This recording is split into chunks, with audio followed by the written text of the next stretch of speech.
what's coming. So you'll tell who you are, what you do, what you're gonna talk about, what does the state of the black community mean to you, or whatever state it's in, and what you will be talking about. My name is Major Norman, and I'm a retiree from the Montgomery Police Department, 25 years and 3 years with the Los Angeles County Sheriff's Office. Just to give you a brief overview on some of the things that I feel that we need to do in lieu and in light of what's going on in our city. I'd like to say, first of all, that this was a missed opportunity today. In my opinion, a missed opportunity. When I say that, I'm speaking of our newly appointed Chief Finley. He didn't show, and I made a lot of noise Thursday night about the fact that I didn't see any of his majors or commanders. And we over here in this particular police zone, I saw one unit pass by. They didn't drop in to introduce themselves or have anything to say to this wonderful audience. Another missed opportunity. And I won't bite my tongue about it to anybody. Dealing with the state of the black community, communications and public affairs, community and neighborhood enrichment, very important. Our police department, like most others, are not user-friendly. The police department live, work, serve, earn their livelihood from our taxes. This is where their children go to school, where their wives and families live and work. And this is what allowed them to buy those forerunners and those homes from us. We need to have unification of the police department, and our officers are not very effective communicators. Let's just look at it for what it is. I want to tell you something that's going to save your life. So when we look at police plain talk, there's not any plain talk that I see. It's usually a negative, boisterous kind of approach, very overzealous and overbearing of the gorilla and the chimpanzee. And I was hoping to give this spiel early on before all of the wig heads start speaking, because we had a couple of moles, a couple of spies, and I wanted them to take it right back to the chief of police and the stranger. The stranger, which is your mayor. That's right. He told that same lie that Bobby Bright and all of the others had told, that they were going to do their best to turn this into a one Montgomery. Well, we're still one half of Montgomery. So run and tell that, please, and tell all of your friends, loved ones, neighbors, family members, even our enemies, if they will, come out, because we need to address some things instead of waiting until June, where your local politician is going to come running to us with a bologna sandwich with cheese on it, along with a Diet Coke and a box of 9 layers. And I'm going to do a lot of explaining to us the difference between an incident. An incident is a non-criminal situation. A crime goes against the morals and dignity of the state. And this book here, which is referred to as Title 13A, the Criminal Code of the State of Alabama, tells us exactly what the letter of the law is. Most of us talk, but I want us to be educated so you know exactly what they are talking about. To let us know that we do not have to agree to let any law enforcement officer search your car, open your trunk, or go underneath your hood, unless they have probable cause. And they do not, and they need a search warrant. I'll explain amendment number 4, number 1, freedom of speech, the Miranda versus Arizona, traffic offenses, conduct on how our young folks should act and react, what you need to have present in your vehicle. Just apply the law, answer the questions, go on about your business. And we talk about body cameras, each and every one I see at this table, and out there, you have a body camera. You have one. Learn to use it. Learn to use your body cameras. I'm Minister Desmond Muhammad, one of the local representatives of the Honorable Minister Louis Farrakhan of the Nation of Islam. And, you know, I'm thankful to Karen and others that have invited us to come and share with the community what we think and feel about the state of the black community. I know we're asking other agencies and people to help, but look at the history, and they have never helped. And in order for us to do it, we have to do it for ourselves. The Honorable Elijah Muhammad teaches us that our unity will solve 95% of our problems. There lies the problem. We're disunified. We're not together on issues and things that are affecting us as a people. One of the topics, and the topic that I will be speaking on, is the economic blueprint, the Muhammad economic blueprint, ending poverty and want.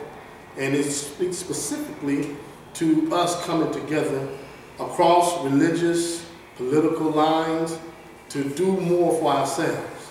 Income, asset ownership, and the state of black businesses are key areas that must be analyzed in determining the progress of black people.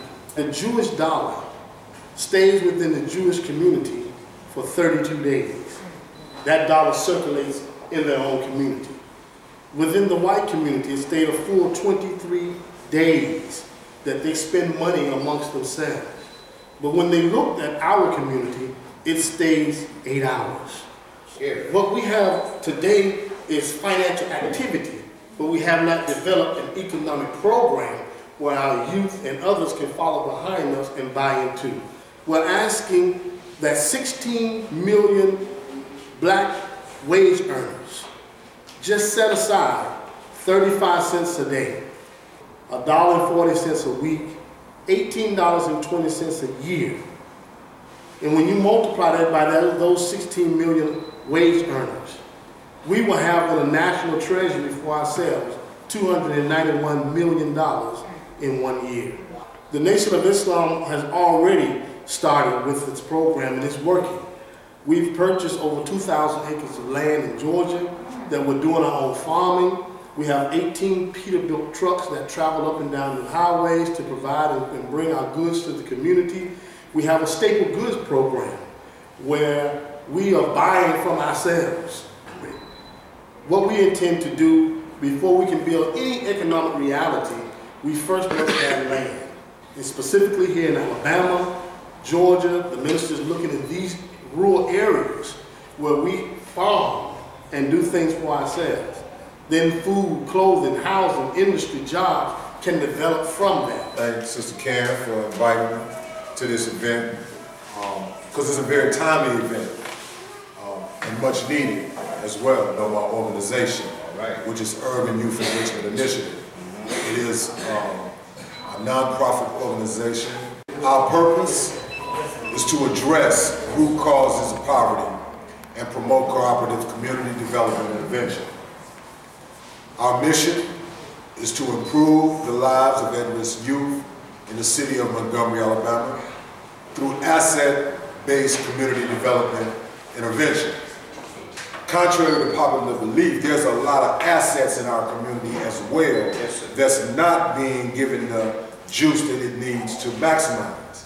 So we want to focus on that, where I'm learning how to interact with the community. And one of the most important things in interacting with the community is not so much that we go in and try to impose what our solutions are. What we want to do is see what's on the mind of the people that live in the community and then see how our program fits their needs. Because at the end of the day, it's about the community. Our program will have 3 impact areas. Number 1 is education. Education is the number 1 problem in the state of Alabama in terms of economics. We're normally told that the black community possesses the largest percentage of individuals that do not at least possess a high school credential. That's a lie. 68% of whites and 35%, and we're down in the 30s. So they double us in that. When we talk about unemployed, again, more whites do not have high school credentials. We have the credentials, we're not being allowed into the workforce. So on all levels, we do possess those things which the media and many leaders are telling us that we don't possess. We do. Ex-offenders are not even brought up They're written out of the equation. And I'm talking specifically to whoever the shot calls. If you think that the violence is going to decrease, be eliminated, or whatever, without providing jobs, then you're sadly mistaken. I talk to these people every day. These are brothers and sisters that do have skills. They are mechanics. They do know how to use computers and things of this nature, but they're not being given the opportunity. Secondly, employment. If you've ever been convicted of a felony, you literally locked out. What is a successful re-entry and transition program?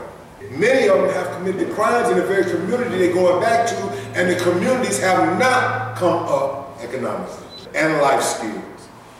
Life skills through mentoring, communication skills, understanding how to communicate with each other. Right. You know, self-esteem, low self-esteem because of being isolated, locked out. A lot of times we don't know how to deal with conflict other than to go to the gun. We're going to encourage families to actively take part in our program. Fathers in particular. Reclaiming black manhood, we want strong black men. You know what I'm saying? We want strong black positive leadership. We got law enforcement, clergy, whatever you are. If you're an ex-offender, you done turn your life around. Change your life. But I heard somebody say one time, God is forgiving. Man, hey.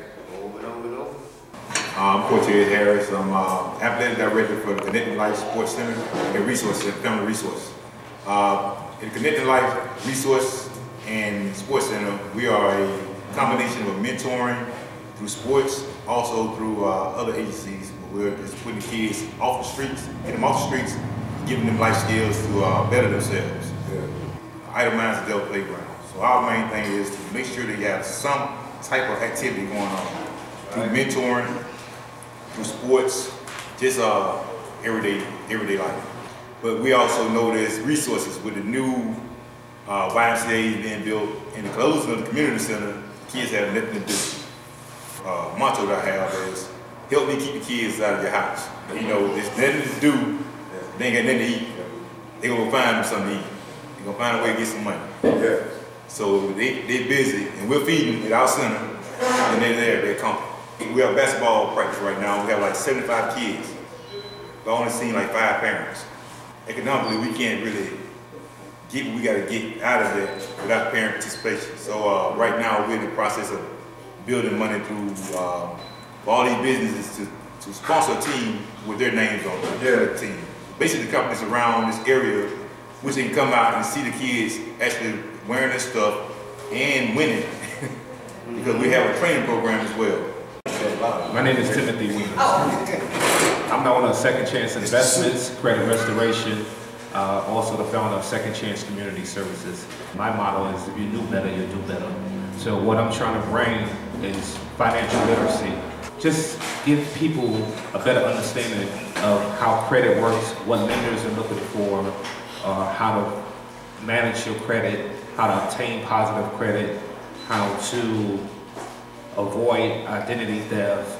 I mean, startup businesses, entrepreneurship.